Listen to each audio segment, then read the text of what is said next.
He's one of my favorites that I got a so thrilled chance to work with and be able to just say, hey, I know you worked all weekend long at the Pro Bowl and that you're flying home. And how'd you like to Zoom into the show for 20 minutes? And he says, yes. I think that was an appropriate description of our text conversation, Scott Van Pelt. Good to see you. Roughly, but you know the answer is yes. Just tell me the question. I'm thrilled to be available, particularly on the Monday of Super Bowl week. As a guy that used to have a radio show, there's Monday guests. Yes. And then as the week goes on, you get to the Montana. Although I'm happy, Stone Street, Long, like I feel like I'm in Lincoln Riley. I feel like what this tells me, Rich, is your Monday guest. This is the kind of A-list poll you've got. So I'm not offended, thrilled always to be here with you. You know me, Scott. Every Super Bowl day matters to me. You know what I'm saying? So you have an A in Van, so that's your A list. You know what I mean? Like there you go. Bang. I can grading see. with not a very sharp pencil. We're grading with to hand out that A. Nice. That's fine. We'll take it. How was the Pro Bowl? What was that like? It looked fun. That's the key word. I think what the NFL has done is they've threaded the needle here with all-star games in most sports, like the NBA. Like, I don't know what it is, but it's really not basketball per se. You reached the point where you couldn't play football any longer because guys weren't going to put themselves in harm's way, nor should they. And I think what they've managed to do is take the fact that guys are still competitive, create these sort of fun men of a certain age, women of a certain age. Rich, you'll remember Howard Cosell in the Battle of the Network Stars, right? Hey, Gabe Kaplan sprinting against somebody. I mean, we were bored. Yes, we were bored back then. I will never forget the day in my life I watched Adrian Barbeau in a tug of war. Scott, that's living. I'll never forget it in my entire life. And people should Google it and understand where I'm going with it. That's all I'm saying. You were a younger man, and it made you feel things, certain things, but you felt alive. Things. I felt alive. That's what it is.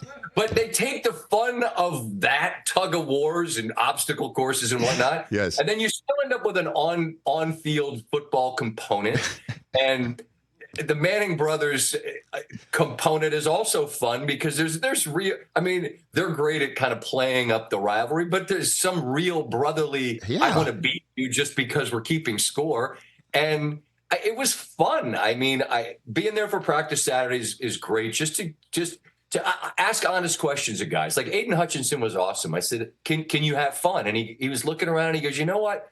It felt like a second ago that we had this big lead against San Francisco, and I wasn't going to come." And then I thought, you know what? Everyone here either didn't make the playoffs or they lost also. And I said, well, good for you for allowing yourself to come here and receive the accolades that you have earned. And the weekend was fun. The game's fun. And it comes down to a play in the end. And as I say, I think they've done the best that you can do with a game that was once something else and turning it into something else. The word these days is reimagined. I think they've reimagined it well. Yeah, and I was riveted by Justin Tucker and Brandon Aubrey playing tic-tac-toe by kicking field goals. I'm not kidding.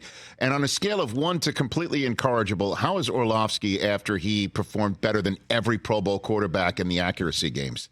Scott? It was one of the I failed him I failed him because we had that in our back pocket. And at some point I was like, we got to show that Orlovsky was the best in all of this. And then we didn't. They certainly got their money's worth leading up to the telecast. Yeah. On the broadcast, we should have done that. We failed him, but he absolutely would have been peacocking around and should have been because a good reminder, folks, that you want to make fun of Dan Orlovsky because he ran out of the back of the end zone. Okay, I get it. He made it to the NFL as a quarterback, and he could spin it, as the kids say, and he did in that little competition. He showed he could still throw it some. Damn, that is so cool. Scott Van Pelt here on the Rich Eisen Show. Okay, so what are your thoughts on Super Bowl 58? And it will come down to what, do you believe, Scott? Kansas City's defense, and that's the thing that will be the least talked about. Because we aren't good at it. And I mean, all of us, when we were doing countdown the day that Baltimore was playing Houston, I made the point of calling ourselves out. I said, well, we're an hour and 45 minutes in, and we're going to actually reference Baltimore's defense. How about it? I mean, they led the NFL in points allowed and most sacks and most takeaways, but we were going to talk about Lamar and Stroud for good reason. Then the following week, you're going to talk about Patrick and Lamar for good reason. But who were those teams in that game? 1 and 2 scoring defenses in the National Football League. Kansas City's defense is the reason they were able to get through the rough patches this season.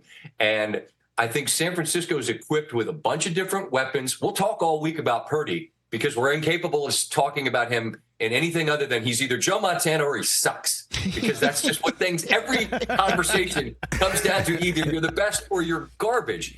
But ultimately, he has all these different weapons at his disposal. And that Kansas City defense has been not good, but great. So to me, Mahomes is going to do Mahomes stuff. You're never going to stop him from doing that.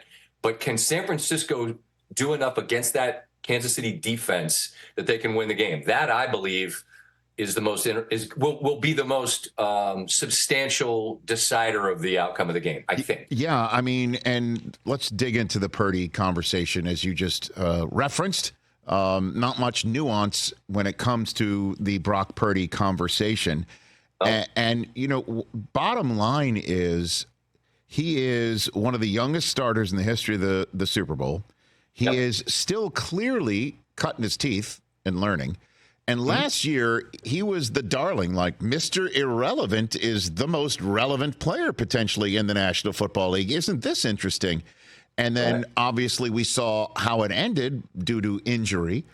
Then he comes back, and this is a type of surgery that somebody might lose a few miles per hour off his fastball if we're talking about Major League Baseball here. He comes back.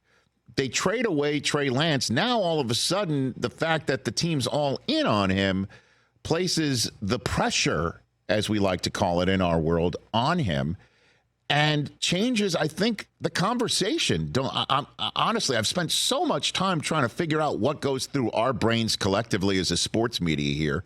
But is that the difference here, what we're talking about, Purdy, as opposed to last year? Scott? Maybe. I think it's just the worst part of our human nature, or what we are at the moment, is that we love you until we get sick of you, and then when we turn on you, then you know it's good luck, right? I mean, and I don't know what he's done to other than have it turn into, on our network and any network where there's conversation about what you are.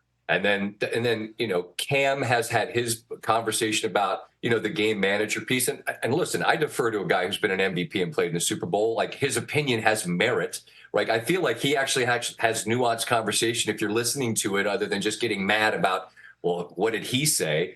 And I put on the tape. That's what they always say in football, right? You've made your living for many years with the NFL Network. Mm-hmm. When it comes to football, what are these guys that if I've learned anything being around them, it's like, what's the tape show you? And Purdy put some pretty good stuff on tape, often game after game.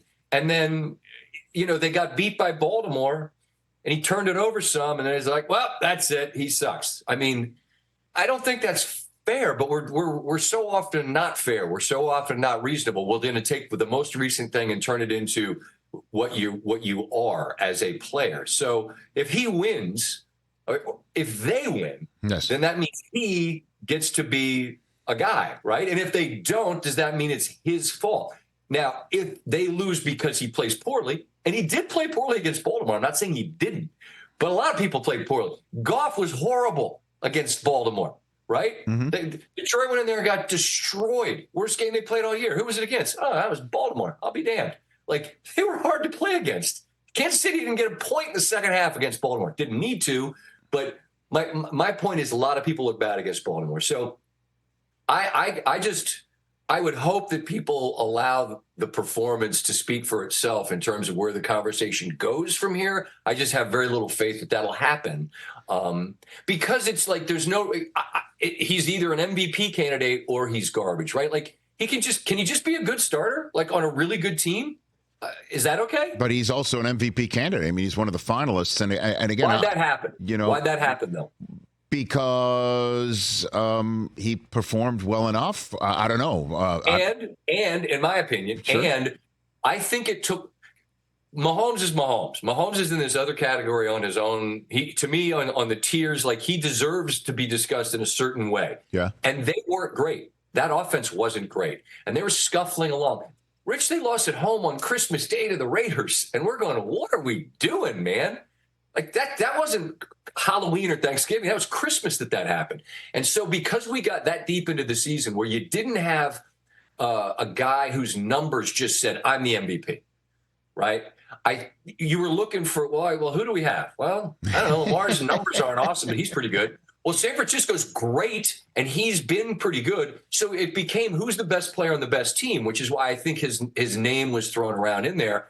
I don't necessarily feel like his numbers scream I'm the MVP. I just feel like he was the quarterback of the best team and the 1 seed in the NFC. So by default, you end up there. But then it gets picked apart for all these other reasons. So I don't know. It's just what we do, man. No, I know. And then I guess I don't know if it matters in the end because nobody's sitting here parsing through Tom Brady's first career playoff season right now. Because if you remember, I mean, Raiders fans, where we're going to a lot of Raiders fans would basically be saying, well, they got lucky with an interpretation of the rule that was correct in the snow.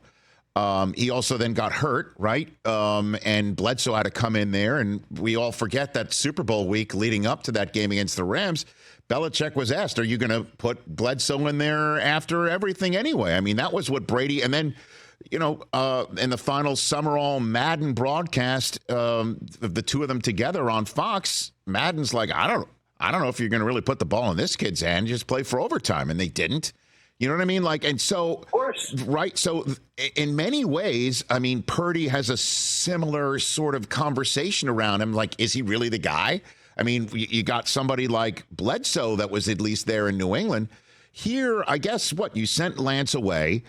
You send Garoppolo away. I don't know if there's a sense of Purdy doesn't deserve what's happening here, even though last year we were all marveling about what he was able to do. It's really weird, man, But I think, and I said this in the summer when they traded Lance away, and there were people that were aghast that they had done this. And I said, they're telling you what organizationally, what they think. Yeah. We've got our guy.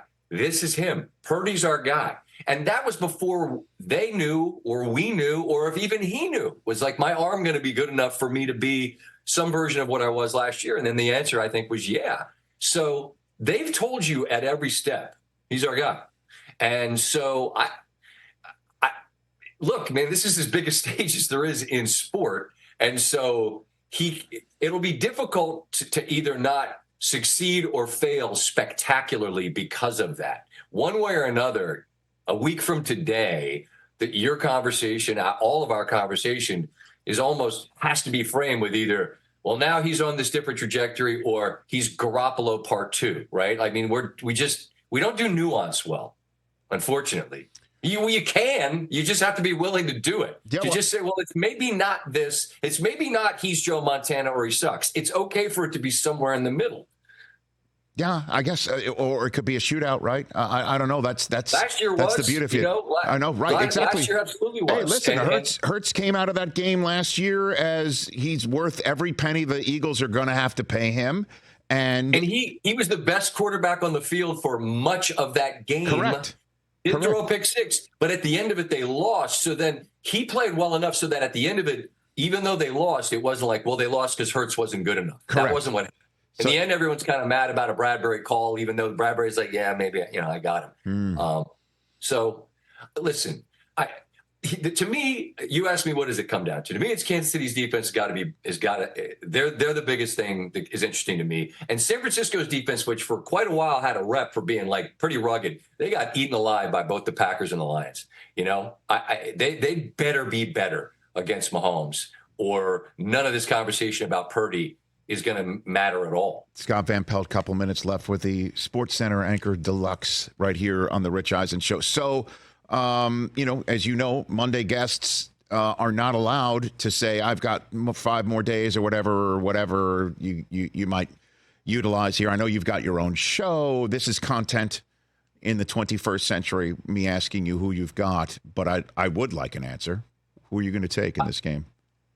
All right, I'll try to be brief. No. As I've just displayed, that's not Do my what strength. you wish. No, go it for never it. has been. Right. Fundamentally, as a ball knower, as they say, right? If you watch the game and you think you understand the game, I just don't understand how Mahomes is an underdog in this game. I don't understand. Makes no sense to me. And I think when he's an underdog, and I was the guy screaming, I just want to see him go on the road, not because I don't think they can win. I just want to see it. Well, how about Buffalo and Baltimore? Any other questions, you bald dope? They've answered that question. And now they're dogs again. And I don't understand why.